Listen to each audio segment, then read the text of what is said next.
সবাইকে স্বাগত জানাচ্ছি সুরক্ষায় প্রতিদিন অনুষ্ঠানে পাওয়ার্ড বাই ইউনাইটেড হসপিটাল এবং সিটি প্ল্যানেটারি হেলথ একাডেমিয়ার সৌজন্যে। আমি ডাক্তার অমিতা হাসান আপনাদের সঙ্গে আছি।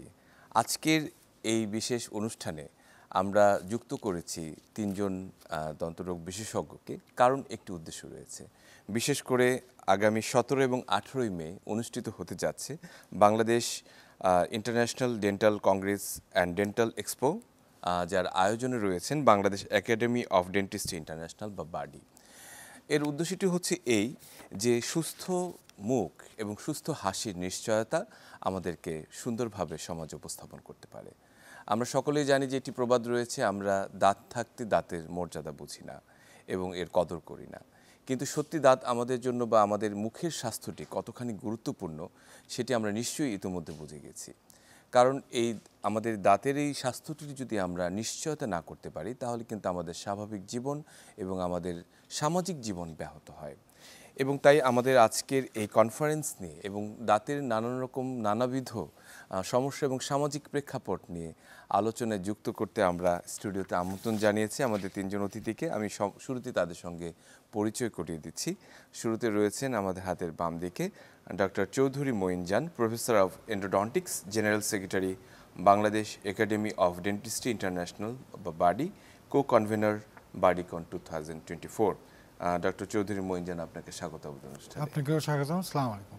আমাদের সঙ্গে আরও যুক্ত রয়েছেন ডাক্তার মোহাম্মদ হায়দার আলী খান, সহযোগী অধ্যাপক, children preventive and community dentistry বিভাগ, ঢাকা ডেন্টাল কলেজ, সাংগঠনিক সম্পাদক Bangladesh academy of dentistry international. Doctor Haidar, আপনাকে স্বাগত।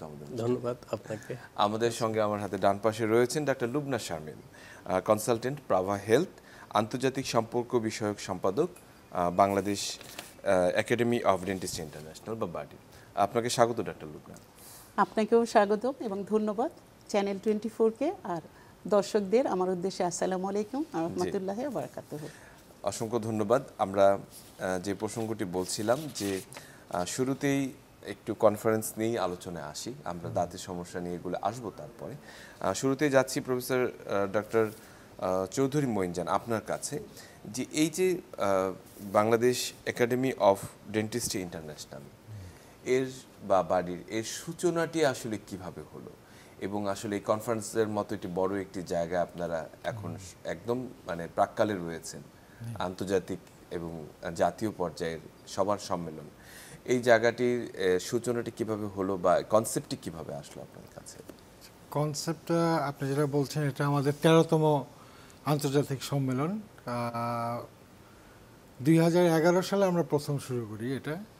তো এটার প্রেক্ষাপট 2010 সালের ডিসেম্বর মাসে আমি তখন দেশে ফেরত আসি এবং প্রাইভেট ডেন্টাল কলেজে চাকরি করি। সেই মোতাবেক বিভিন্ন দেশে আমি পড়ালেখা করেছি, স্পেশালি জাপান পিএইচডি এবং আমেরিকায় ট্রেনিং এগুলো নিয়েছে। তো ওইসব দেশের অর্গানাইজেশন প্লাস ওদের স্কিল ডেভেলপমেন্ট পদ্ধতি এগুলো দেখে আমি খুব অনুপ্রাণিত, উদ্বুদ্ধ হয়েছে। সেই তুলনায় যদি আমাদের দেশে ফিরে আসি, সেরকম কিন্তু ছিল না তখন। তো সেই চিন্তা ভাবনা থেকেই এই অর্গানাইজেশনটা পুরো একাডেমিক বেস, আমাদের নামটাই কিন্তু Bangladesh academy of dentistry international. Academy base কীভাবে আমাদের ডেন্টাল প্রফেশনকে উন্নতি করা যায়, বিভিন্ন যুগোপযোগী বা কন্টেম্পোরারি চিকিৎসা কিভাবে আমাদের দেশে এনে এদেরকে শেখানো যায়, সেই চিন্তাভাবনা থেকে প্রথম আন্তর্জাতিক সম্মেলন শুরু করি।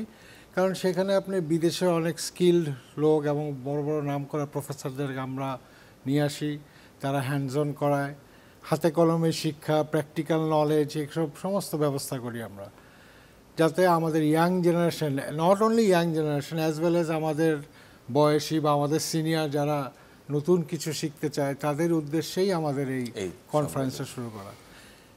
আর আমরা যেহেতু প্রথম শুরু করি এটা, আমরা কিন্তু পায়োনিয়ার বলতে পারেন আপনি। কিসে পায়োনিয়ার? আমরা আন্তর্জাতিক সম্মেলন, আন্তর্জাতিক সিমুলেশন, এই যে মডেলের উপর কাজ করা, এটা কিন্তু প্রথম আমরাই নিয়ে আসি এই দেশে। তারপরে আমরা শুরু করি হ্যান্ডস অন ট্রেনিং। এটা কিন্তু আগে এইভাবে মেলার মাধ্যমে বা সম্মেলনের মাধ্যমে 2-3 দিন ব্যাপী বিভিন্ন বিষয়ের উপর স্পেশালাইজ ট্রেনিং এটা ছিল না আগে, সেটাও আমরা প্রথম শুরু করি, এটাও পায়োনিয়ার বলতে পারেন। 3 নম্বর পায়োনিয়ার বলতে পারেন আপনি, যে আমরা যে ট্রেড ফেয়ার করি এটা বাংলাদেশে আগে ছিলই যে না। এক্সপো যেটা বলছেন, এক্সপো যেটা ছিলই না, এটাই প্রথম আমরা এই দেশের ট্রেডার্সদের অনুরোধ করি আসার জন্য। বাইরের কোম্পানি, বড় বড় কোম্পানিও আমাদের সেই সময় থেকে আসে, সেটাও আমরা শুরু করি, আজ অবধি চলে যাচ্ছে। এবং এতে অনেক সুবিধাও আছে, যেমন ভালো জিনিস শিখতে পারতেছে dental professional young generation as well as old generation.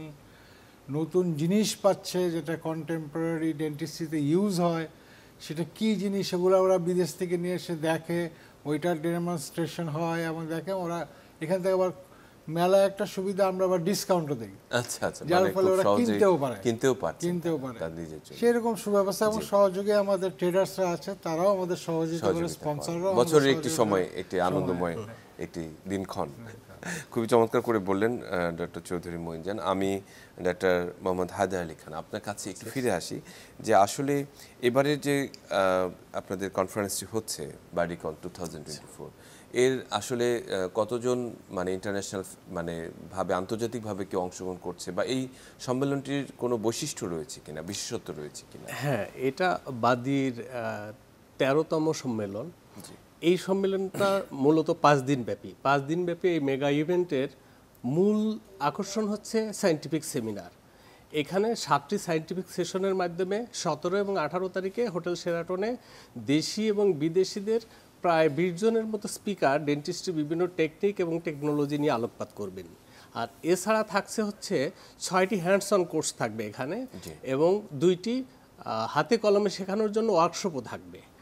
আর এখানে ইয়াং প্রেজেন্টার যারা আছে এদেরকে এনকারেজ করার জন্য এখানে ইয়াং প্রেজেন্টারদের অ্যাওয়ার্ড প্রদান করা হবে।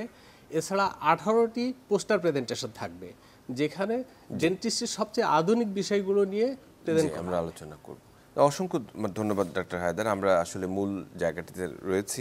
আমি ডক্টর লুবনা শারমিন, আপনার কাছে একেবারেই বলি, আপনি আন্তর্জাতিক সম্পর্ক বিষয়ক সম্পাদক বাড়ির, সেখানে এই যে আন্তর্জাতিক যারা ফ্যাকাল্টি আসছেন তাদের কাছ থেকে আমাদের বাংলাদেশে যারা ফ্রেশার্স ডেন্টিস্ট রয়েছে বা যারা নতুন তাদের কাজে যুক্ত হচ্ছে অথবা যারা শিখছেন, তারা আসলে কিভাবে উপকৃত হচ্ছেন বা উপকৃত হতে পারেন?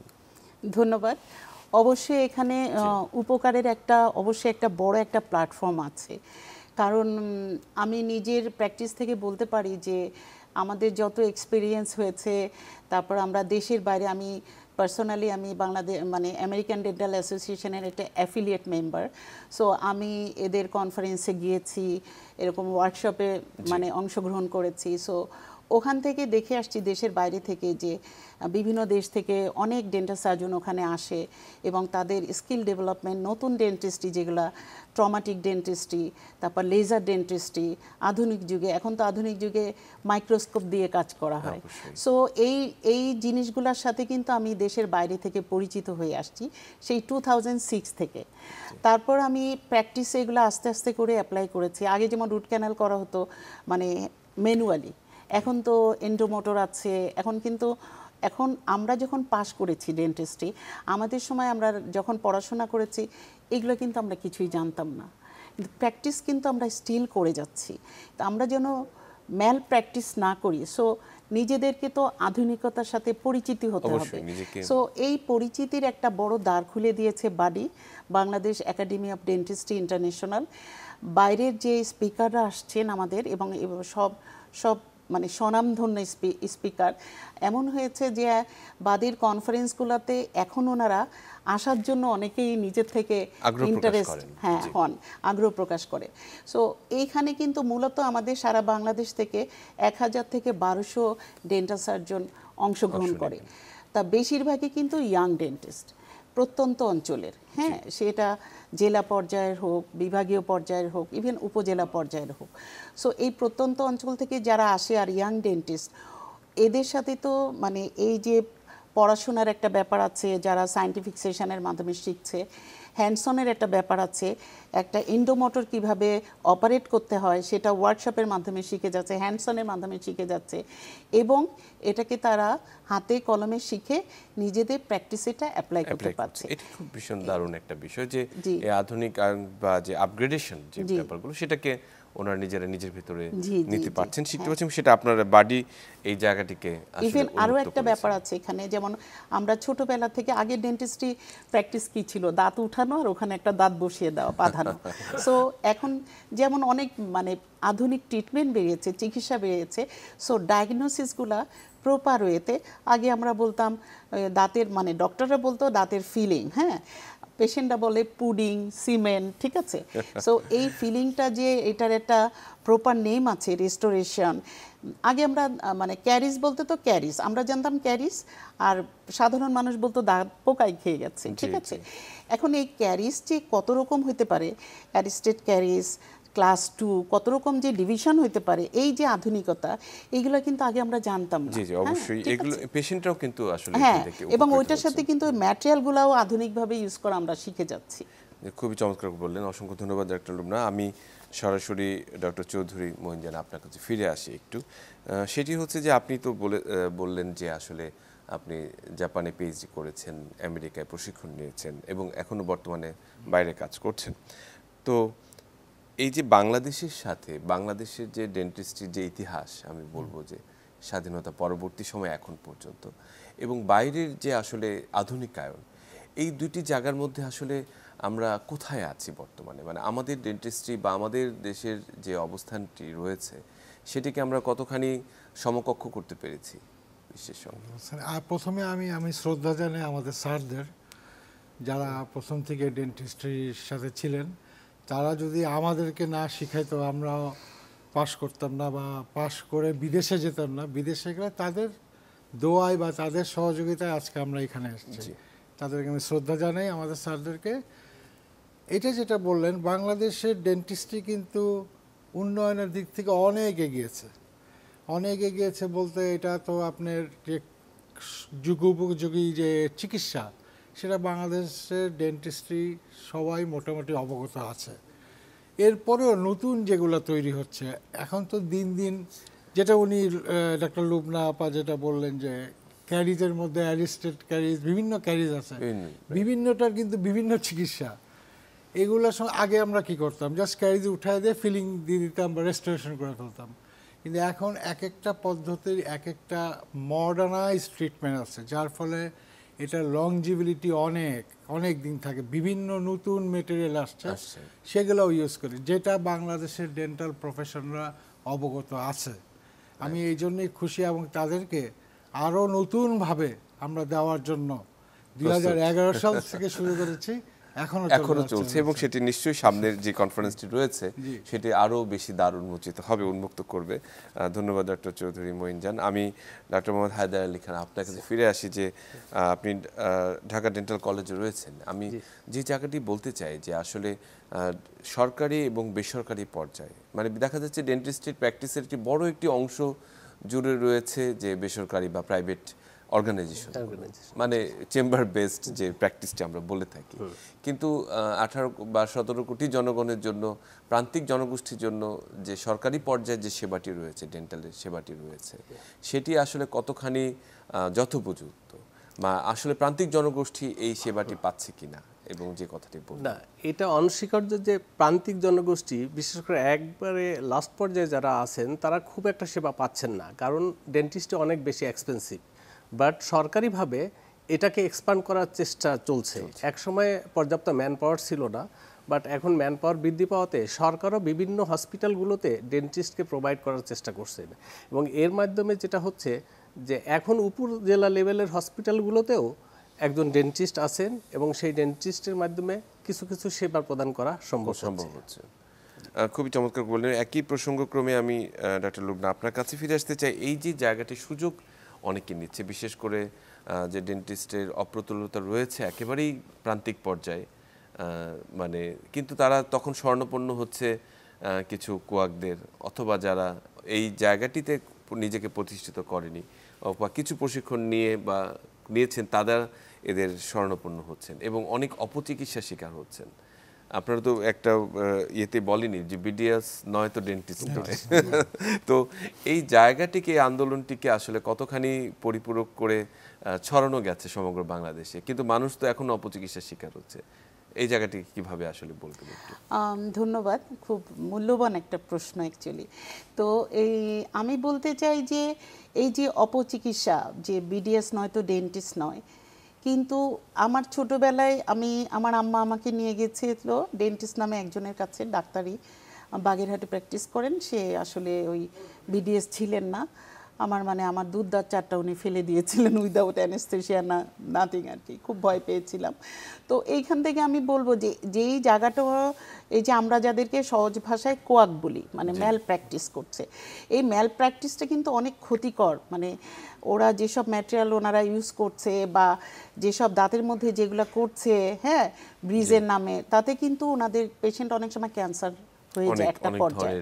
হ্যাঁ, সো এই জায়গাটা আসলে যদি আমরা পুরাপুরি ঠিক মতো মানে ডেন্টিস্ট দিয়ে জায়গাটা নিতে চাই, তাহলে কিন্তু আমাদেরকে আগে ভিতরে চেঞ্জ আনতে হবে মানসিকতার। কীরকম, আমরা সবাই শহর ভিত্তিক না হয়ে একটু উপজেলা ভিত্তিক প্র্যাকটিস করি। এখন একটা উপজেলাতে একটা গ্রামের একটা মানুষের দাঁতের সমস্যা হলো, তারা যাবে কোথায়? তাদের তো যাওয়ার একটা জায়গা থাকবে। সো এই জায়গাটা যেন আমাদের ভিতর থেকে আসে, যে না সব শহর ভিত্তিক না, একটা গ্রামে উপজেলাতেও আমি বিশ্বমানের মানে আধুনিকতা ঢাকার মতো একটা প্র্যাকটিস শুরু করি। তো ডেন্টিস্টের একটা সবচেয়ে বড় প্রবলেম হলো এটা কস্টলি একটা সেক্টর, একটা চেম্বার করতেও এখন অনেক টাকা লাগে, এবং ডেন্টিস্টের মধ্যে যে এগুলা মানে ম্যাটেরিয়ালগুলা, চিকিৎসা খরচও এখন অনেক বেড়ে গেছে যেহেতু আধুনিকতা চলে আসছে।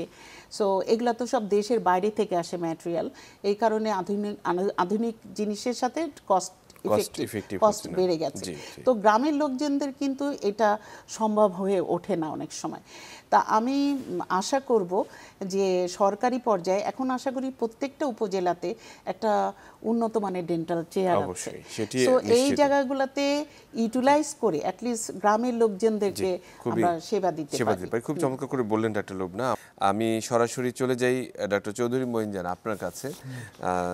যে কথাটি বলছিলাম যে আসলে আমরা দাঁতের কিছু সাধারণ যত্ন নিয়ে কথা বলতে চাই, যে আসলে আমাদের মনে এক ধরনের সংশয় জাগে যে দাঁত, আমরা বলেছি দাঁত থাকলে দাঁতের মর্যাদা আমরা দিতে চাই। মানে এখন এই কনসেপ্টটি আসলে চেঞ্জ হয়েছে, অনেকেই বুঝে যে দাঁতের যত্ন করা উচিত। সেই দাঁতের যত্নটি আসলে আমরা প্রতিদিন ডে টু ডে কিভাবে করব? সুন্দর প্রশ্ন। এটা একটা কমন প্রশ্ন বলতে পারেন সমাজে। দাঁতের সুরক্ষার সাথে কিন্তু দেহের সুরক্ষার সাথে জড়িত।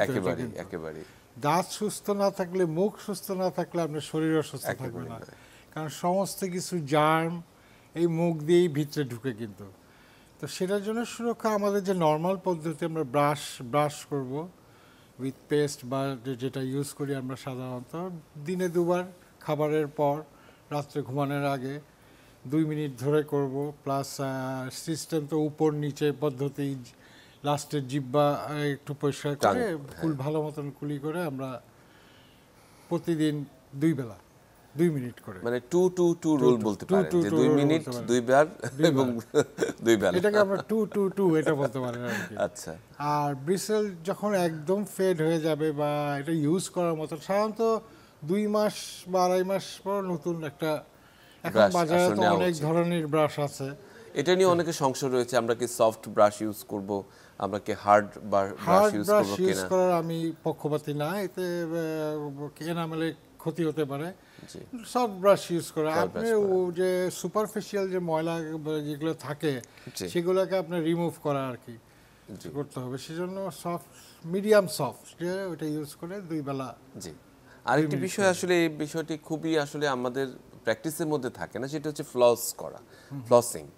এই বিষয়টা কি আসলে কতখানি গুরুত্বপূর্ণ? না, অবশ্যই আপনি দাঁতের 2 দাঁতের মাঝখানে যদি খাওয়া যায় আপনি ফ্লসিং করবে। আজকাল তো মেডিকেটেড ফ্লস পাওয়া যায়।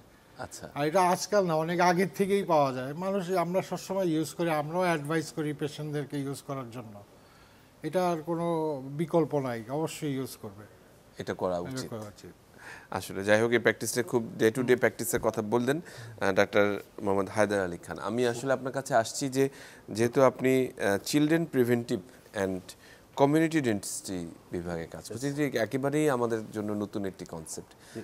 বাচ্চাদের এই দাঁতের যত্নটি, বিশেষ করে যে একটু আগে ডাক্তার লুবনা বললেন যে ছোটবেলায় ওনার দুধ দাঁত দেখা গেল 4টা ফেলে দিয়েছে, এই যে দাঁতের প্রথমে তো একটা ডেসিডিয়াস বা দুধ দাঁত থাকে, তারপরে পার্মানেন্ট টিথ জন্ম নেয়, এই দুধ দাঁতের যত্নগুলো আসলে কিভাবে করা দরকার, বা পার্মানেন্ট টিথ আসার আগে যে প্রস্তুতিগুলো রয়েছে সেটা বাচ্চাদের দাঁতের যত্নটি সম্পর্কে। আচ্ছা, এটা খুবই গুরুত্বপূর্ণ প্রশ্ন, কারণ আপনি যেটা বললেন মানুষের যত ধরনের রোগ ব্যাধি হয় এর ভিতরে ডেন্টাল ক্যারিজ, ডেন্টিস্টের সবচেয়ে কমন রোগ যেটা ডেন্টাল ক্যারিজ, এটা হচ্ছে second largest disease of mankind বলা হয়। অর্থাৎ মানুষের রোগ ব্যাধির ভিতরে সর্দি কাশির পরেই হচ্ছে ডেন্টাল ক্যারিজ।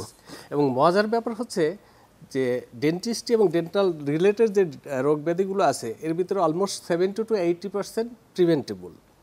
আমাদের দেশে যদিও বললাম যে 20,000 ডেন্টিস্ট আছে, বাট 16 কোটি জনসংখ্যার তুলনায় এটি সত্যিকারের অপ্রতুল।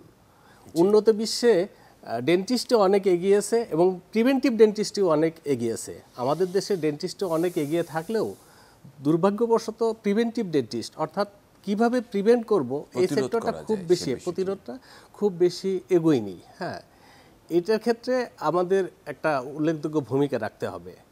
আমরা এখন যেটা বলে থাকি আর কি, যে comprehensive oral hygiene care protocol, এখানে মাত্র 3টা জিনিসকে যদি আমরা ফোকাস করতে পারি তাহলে আমাদের এই দাঁতের রোগ ব্যাধি অনেকটাই প্রিভেন্ট করা সম্ভব।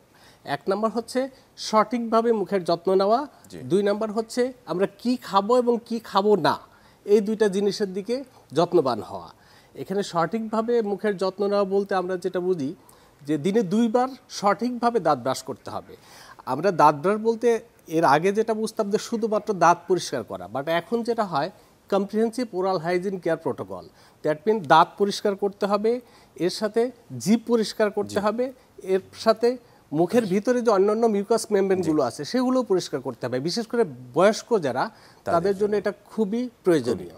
এবং বাচ্চাদের ক্ষেত্রে যেটা আপনি বললেন যে বাচ্চাদের যখন প্রথম দাঁত উঠবে, যেদিন প্রথম দাঁত উঠবে, ফার্স্ট দাঁত আসার পর থেকে এটা যত্ন নিতে হবে। যদি ব্রাশিং সম্ভব না হয় তাহলে হয়তো কটনের ন্যাকড়া হাতে পেঁচিয়ে এটা দিয়ে পরিষ্কার করতে হবে এবং বাচ্চাকে ছোটোবেলা থেকে কুলি করার অভ্যাস তৈরি করতে হবে এবং বাচ্চার হাতে ব্রাশ দিয়ে দিতে হবে। সে ব্রাশ করতে না পারলেও তাকে ব্রাশ দিতে হবে যেন প্র্যাকটিসটা সে ধরে রাখতে পারে। এভাবে সঠিকভাবে দিনে 2 বার, সকালে খাওয়ার পরে এবং রাত্রে ঘুমানোর আগে যদি ব্রাশ করে তাহলে দাঁতের রোগ ব্যাধি অনেক অংশে প্রিভেন্ট করা সম্ভব, কমে যাবে। অসংখ্য ধন্যবাদ ডাক্তার হায়দার আলী খান। আমরা আসবো ফিরে আপনার কাছে, তার আগে আমাদের সঙ্গে একজন দর্শক যুক্ত আছেন, আমরা তার প্রশ্নটি একটু নিতে চাই। দর্শক স্বাগত আমাদের সুরক্ষার প্রতিদিনে, আপনার নামটি এবং পরিচয়টি দিয়ে প্রশ্নটি করুন। আচ্ছা, আমি আরিফুল ইসলাম বলছি গাজীপুর থেকে। জি জি, আরিফুল ইসলাম বলুন কি। হ্যাঁ, তো আমার প্রশ্ন ছিল, সেটা হলো আমার মেয়ের বয়স 3 বছর। জি। তো আমার মেয়ের এই উপরের দাঁতগুলা প্রায় 4টা দাঁতের মতো মানে হয়ে গেছে, একদম ক্ষয় হয়ে মাটির সাথে লেগে গেছে। আচ্ছা, এটা মানে বেস্ট ফিডিং করতো সারা রাত, মানে বেস্ট মুখেই থাকতো, বাচ্চার একটা অভ্যাস ছিল। এর জন্য হয়তো হয়েছে কিনা, এখন মানে আমার করণীয় কি? মানে সামনের দাঁত 2টা ভিতরে গদার মতো হয়ে গেছে এবং আপনার স্কিনের সাথে লেগে গেছে, ক্ষয় হয়ে গেছে, মানে ক্ষয় হয়ে একেবারে। বয়স কত বললেন? এখন আমি বয়স 3 বছর। এখন আমার হলো যে স্যারেরা এটার মানে কি পরামর্শটা মানে আমি এখন ফলো আপ করবো, এই মুহূর্তে কি করা আমার উচিত? আচ্ছা, যে অসংখ্য ধন্যবাদ দর্শক আপনাকে আমাদের সাথে যুক্ত হওয়ার জন্য। আমি ডাক্তার হায়দার আলী খান আপনার কাছেই যাচ্ছি, যেহেতু আপনি পেডিয়াট্রিক প্রিভেনশন, এর কারণটা উনি নিজেই বললেন, এটাকে বলা হয় nursing bottle syndrome or early childhood caries. হ্যাঁ, উনি যেটা বললেন যে রাত্রে বুকের দুধ খাওয়ার সময় অথবা ফিডারের দুধ খাওয়ার সময় বাচ্চা খেতে খেতে একটা পর্যায়ে ঘুমিয়ে যায় এবং যখন ঘুমিয়ে যায় তখন যেটা হয় যে বুকের ভিতরে চিনি এবং দুধটা ড্রিপলিং হতে থাকে। এতে যেটা হয় যে এইসব ক্ষেত্রে উপরের 4টা দাঁত বা অনেক ক্ষেত্রে 6টা দাঁতই বেশি ক্ষতিগ্রস্ত হয়। হ্যাঁ, এবং এইটা প্রিভেন্ট করার জন্য আমরা যেটা সাজেস্ট করে থাকি যে কখনোই ঘুমের ভিতরে বাচ্চাকে দুধ খাওয়ানো যাবে না। এটা ব্রেস্ট ফিডিংও করানো যাবে না অথবা বোতলের দুধও খাওয়ানো যাবে না। আচ্ছা, যদি খায়, যদি এমন হয় যে না বাচ্চাকে বোতলে দুধ খাওয়াতেই হবে, তাহলে আরেকটা ফিডারে প্লেন পানি রাখতে হবে এবং বাচ্চা যখন ফিডিং করবে এরপর প্লেন পানি যেটা এটা মুখের ভিতরে দিতে হবে। যদিও বাচ্চা বুঝতে পারে যে এটা পানি খাওয়া যাবে না, বাট যেটুকু খাবে তাতেও ওটাই এটা চলবে। কিছুটা ওয়াশ আউট হয়ে যায়। এটা তো বললেন যে প্রতিরোধে, কিন্তু এখন যেটি তার হয়েছে সেটির জন্য আসলে কি করা না, উচিত? এটার জন্য খুব বেশি ওয়ারিড হওয়ার কিছু নেই, কারণ এখনো যে অংশটুকু আছে এটুকু যদি রেগুলার ক্লিন রাখে তাহলে এটা ফার্দার এক্সটেন্ড করবে না, আর একটা পর্যায়ে এটা পড়ে গিয়ে নতুন পরে গিয়ে দাঁত নতুন দাঁত উঠবে। উঠবে, কাজে এটার জন্য ভয় আপাতত কিছু তবে নেই। এটা থেকে যদি বিভিন্ন সিমটম হতে থাকে, যেমন মাড়ি ফুলে যাওয়া বা ব্যথা হয়, তাহলে ডেন্টিস্টের নিকটস্থ ডেন্টিস্টে যোগাযোগ করবে। অসংখ্য ধন্যবাদ ডাক্তার হায়দার। আমি সরাসরি ডক্টর চৌধুরী মঈনজান আপনার কাছে ফিরে আসছি। সেটি হচ্ছে যে আসলে আধুনিকায়ন বা অ্যাডভান্সমেন্ট এটা একটি অংশ যে কোনো স্কিলের। তো সেই জায়গাটিতে আসলে আমরা কি কি আধুনিকায়নের পর্যায়ে পৌঁছাতে পারি, মানে বাংলাদেশের ডেন্টিস্ট্রির যে স্তম্ভটি রয়েছে সেটিকে আরও সুউচ্চ করার জন্য কি কি জিনিস আপনারা মনে করছেন যে সামনে আমাদের আরও আগা উচিত, সংক্ষিপ্তভাবে শুনতে চাই। আধুনিকায়ন বলতে যে সমস্ত বিষয়, যেমন ইমপ্ল্যান্ট, এন্ডোডন্টিস্ট, নতুন নতুন মেশিন ইউজ করা, এগুলো মোটামুটি আমরা রপ্ত আছে। কিন্তু এরপরেও ধরেন ইমপ্ল্যান্টের কথাই ধরি, ইমপ্ল্যান্ট সম্বন্ধে আপনার আইডিয়া আছে কিনা জানি না। এটা ওই ইমপ্ল্যান্টটা এখন ওয়ান সিটিং ইমপ্ল্যান্ট, মানে একদিনেই ইমপ্ল্যান্ট তৈরি করে ফেলা যায়। সেই জন্য আমাদের নতুন একজন আমরা নিয়ে আসছি ইন্ডিয়া থেকে, উনি সিঙ্গেল পিস কর্টিক্যাল বেজাল ইমপ্ল্যান্ট ক্রাউন ইন 48 আওয়ার্স। এটা কিন্তু বাংলাদেশে নাই, আচ্ছা, এটা নতুন। এরকম নতুন নতুন জিনিস কিছু আমরা technology। এখানে ইনভলভ করছি, এবং যেগুলো পার্শ্ববর্তী দেশ এবং ইউরোপ, আমেরিকা এগুলো চলে আসছে, সেগুলো আমরা ইমপ্লিমেন্ট করছি এখানে। এরা শিখে যদি আমাদের দেশ করতে পারে তাহলে তো অনেক আপনার সাশ্রয় এবং অনেক অবশ্যই, সময়ও অবশ্যই। কম লাগলো সুন্দর ট্রিটমেন্ট। অসংখ্য ধন্যবাদ ডক্টর চৌধুরী মঈনজান। আমাদের সঙ্গে একজন দর্শক যুক্ত আছেন, আমরা তার প্রশ্নটি নিতে চাই। প্রিয় দর্শক, আপনার নামটি এবং স্থানটি কোথা থেকে করছেন জানিয়ে প্রশ্নটি করুন। সালাম আলাইকুম। জি, ওয়ালাইকুম সালাম। আমি শ্যামপুর ঢাকা থেকে বলছিলাম। জি, কি নাম আপনার? আমার নাম শামীম আহমেদ। জি বলুন শামীম, আপনার শুনছি আমরা। আমার দাঁত এলে আমার উপরে ডান দিকে একটা দাঁত উপরে ডান দিকে একটা দাঁত ছিদ্র হয়ে গেছে। জি, এখন কি সমস্যা হচ্ছে? এখন এই যে ফিলিং করলে ব্যথা করে, এখন এটা আমি কি করতে পারি? ভিতরে একটা ছিদ্র, কিছু ওই দাঁত দিয়ে কিছু খাইতে পারি না। ওদের দিয়ে কিছু খেতে পারছেন না, খুবই আসলে কষ্টে আছেন, বুঝতে পারছি আমরা। ধন্যবাদ আপনাকে, আমরা প্রশ্নটি নিচ্ছি আপনার। আমি ডাক্তার লুবনা আপনার কাছে ফিরে আসি, যে আসলে যে কথাটি বললেন যে রেস্টোরেশন করা হয়েছে কিন্তু এটিতে তারপরেও ওনার পেইন হচ্ছে, এর কারণ কি হতে পারে, এখন আসলে উনি কি করবেন? ধন্যবাদ। যিনি প্রশ্ন করেছেন, আমি আপনার প্রশ্নটা বুঝতে পেরেছি আর কি। তো রেস্টোরেশন মানে বা ফিলিং করেছেন, বাট ওই দাঁত দিয়ে উনি কিছু চিবিয়ে খেতে পারছে না এবং ব্যথা হচ্ছে। প্রথম যে কাজটা করতে হবে সেটা ওই রেস্টোরেশনটা বাইটটা চেক করতে হবে যে ওটা কোনো হাই আছে কিনা। যদি দেখা যায় যে না, বাইটটা দিলে শুধু ওই রেস্টোরেশনে লাগে, হাইটটা একটু বেশি, অপোজিট সাইডের দাঁতটা মিলছে না, তখন জাস্ট ওই বাইটটাকে অ্যাডজাস্ট করতে হবে। হ্যাঁ, তাহলে দেখবেন যে ওনার ব্যথাটা হয়তো কমে যেতে পারে। সেকেন্ড যেটা হতে পারে, হয়তো বাইট ঠিক আছে, তারপরেও ব্যথা, তাহলে রেস্টোরেশন করতে যে ক্যাভিটিটা ছিল আগে থেকে, অথবা ক্যাভিটি প্রিপারেশন করেছে, দাঁতের তো 3টা লেয়ার থাকে, এনামেল থাকে, ডেন্টিন থাকে, পাল্প ক্যাভিটি থাকে। সো দেখা যায় যে ডেন্টিন পার হয়ে ওইটা পাল্প ক্যাভিটির কাছাকাছি চলে গেছে, পর্যাপ্ত লাইনিং না দিয়ে করা হয়েছে, এবং ওই কারণে এটা অনেকটা পালপাইটিসের দিকে টার্ন নিচ্ছে, যার দরুন ওনার এরকম ব্যথা হচ্ছে। তাহলে আসলে এখন ওনার করণীয় একটা এক্সরে করতে হবে। আমাদের এখন অনেক ধরনের আরভিজি আছে, বিভিন্ন আধুনিক এক্সরে আছে। এক্সরে করে দেখতে হবে যে দাঁতটা ইনফেকশন হয়ে গেছে কিনা। ব্যথা মানে ইনফেকশন, সো ইনফেকশন থাকলে ওই দাঁতটাকে অ্যাকচুয়ালি তখন আমরা রুট ক্যানেলের দিকে যেতে হবে, যেটি বলেছেন। একই সঙ্গে আপনাকে আমি প্রশ্নটি শেষ করে ফেলি আপনার সাথে, সেটি হচ্ছে যে মুখের যে যত্ন, বিশেষ করে শুধু দাঁত নয়, এর সাথে তো আসলে ওরাল ক্যাভিটির আরও কিছু ব্যাপার সংশ্লিষ্ট। ওরাল ক্যান্সার একটি গুরুত্বপূর্ণ একটি জায়গা, এবং অনেক সময় মানুষ পান, জর্দা, সিগারেট, অনেক কিছুরই কিছু অপব্যবহার হচ্ছে আর কি মুখের উপরে। এই বিষয়ে যা সংক্ষিপ্তভাবে আমাদেরকে যদি একটু বলতেন। ধন্যবাদ। প্রথমে আমি একটু ক্যান্সার নিয়ে বলি। সেটা হলো যে বাংলাদেশে যদি ক্যান্সার র্যাঙ্কিং করা হয়, তো এখন কিন্তু ওরাল ক্যান্সারটা মনে হয় 4th পজিশনে আছে, মানে খুব হাই রিস্ক অবস্থায়। এবং আগে যে মানুষ পান বা সিগারেট সিগারেট সব অঞ্চলেই খায়, শহরে খায়, গ্রামেও খায়, বাট পান সুপারি বিশেষ করে গ্রামে খেত। আর এখন দেখা গেছে কি আগের মতো না, এখন কিন্তু ইউনিভার্সিটির ছেলেমেয়েরাও কিন্তু স্মোকিং করছে। সো আমার একটাই মেসেজ যে এই ক্যান্সারের মূল উপাদান হলো সুপারি, চুন, গুল, জর্দা, সিগারেট স্মোকিং, বিভিন্ন কারণ, এইগুলাই মেইন কারণ। সো এইগুলা থেকে নিজেকে কুইট করা, বাঁচতে হলে, সুস্থ থাকতে হলে, হার্ট লাং সব ঠিক রাখতে হলে কুইট করা।